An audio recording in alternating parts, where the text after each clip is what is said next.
Hello दोस्तों। आज की स्टोरी का टॉपिक है स्वजाति प्रेम। एक वन में एक तपस्वी रहता था। उनकी तपस्या का बल बहुत ऊंचा था। रोज वह प्रातः काल नदी में आकर स्नान करते थे और नदी के किनारे एक पत्थर पे आसन जमाकर तपस्या करने बैठ जाते थे। निकट ही उनकी कुटिया भी थी, जहाँ उनकी पत्नी रहती थी। उनकी कोई संतान नहीं थी। एक दिन तपस्या समाप्त करने के बाद ईश्वर को प्रणाम करके उन्होंने जैसे ही अपने हाथ खोले तो उनके हाथों में एक नन्ही सी चिड़िया आ गई। वास्तव में आकाश में एक चील जा रही थी, उसके पंजों से वो चुईया गिर गई। संयोगवश चुईया पंजों से छूटकर ऋषि के हाथ में गिरी।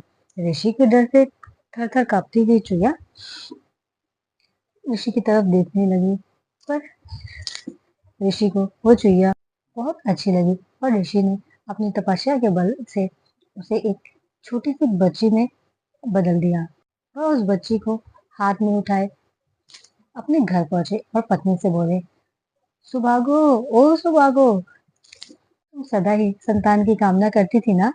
ईश्वर ने आज तुम्हारी सुन ली, ये बच्ची भेज दी। इसे अपनी पुत्री समझकर इसका पालन पोषण करो। ऋषि ऋषि पत्नी बच्ची को देखकर बहुत प्रसन्न हुई और वह बोली, मैं इसे अपनी पुत्री की ही तरह ही पालूंगी। ऋषि पत्नी ने बच्ची का नाम कांता रख दिया। बच्ची को उन्होंने उचित शिक्षा, अच्छे संस्कार दिए। देखते ही देखते कांता विवाह सुयोग हो गई। माता को बेटी के विवाह की चिंता सताने लगी। एक दिन उसने ऋषि से कहा, सुनो, अब हमारी कांता सुयोग वर देखना चाहिए। अब उसके पर लायक का कोई उचित वर ढूंढिए। ऋषि अपनी पत्नी की बात से सहमत हुए, बोले, मैं हमारी बिटिया के लिए बहुत अच्छा वर ढूंढूंगा। तभी वहां कांता आ गई। उन्होंने अपने तपोबल से सूर्योदय का आह्वान किया। सूर्योदय प्रकट हुए, बोले, बताइए ऋषि, क्या कहना चाहते हैं। ऋषि ने कांता की ओर इशारा करते हुए कहा, वो मेरी बेटी है, स्वगुण संपन्न, सुशील है। मैं चाहता हूँ कि तुम इससे विवाह कर लो। तभी कांता बोली, तात, तुम बहुत गर्म है, मैं इनसे विवाह नहीं करूंगी। ऋषि कांता से बोले, ठीक है।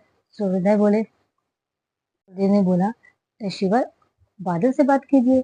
ऋषि के बुलाने पर बादल गरजे और वहां प्रकट हो गए। बादल को देखते ही कांता बोली, इनका रंग तो बहुत काला है और मेरा रंग गोरा, हमारी जोड़ी नहीं जमेगी।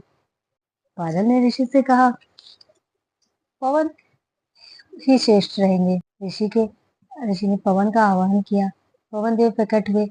ऋषि ने कांता से पूछा, पुत्री, तुम्हें यह वर कैसा लगता है, पसंद है। कांता ने अपना सिर हिलाया, नहीं तात, यह बहुत चंचल है, यह एक जगह टिकेंगे ही नहीं। फिर ऋषि ने पवन देव से पूछा, तुम ही बताओ बेटी, तुम्हारे लिए सबसे श्रेष्ठ कौन है। इतने में पवन देव बोले, पर्वत। ऋषि के बुलावे पर पर्वतराज प्रकट हुए। ऋषिवर, आपने मुझे क्यों याद किया। ऋषि ने कहा, सारी बात बताई। पर्वतराज ऋषि से बोले, चूहा बहुत अच्छा रहेगा, मुझे भी छेद करके बिल बनाकर उसी में रहता है। पर्वतराज के ऐसा कहते ही कि चूहा उनके कानों से निकलकर सामने आ कूदा। चूहे को देखते ही कांता खुशी से उछल बोली और बोली, तात तात, मुझे ये चूहा बहुत पसंद है, मुझे यही वर चाहिए। ऋषि ने मंत्र बल से एक चुहिया को मानवी तो बना दिया था, पर उसका दिल तो अभी भी चुहिया का ही था। ऋषि ने कांता को फिर से चुहिया बनाकर उस चूहे के साथ उसका विवाह करा दिया और दोनों को विदा किया। इस कहानी से हमें यह शिक्षा मिलती है, जीव जिस योनि में जन्म लेता है उसी से संस्कार बने रहते हैं। स्वभाव नकली उपायों से बदला जा सकता है, पर उसकी वास्तविकता नहीं।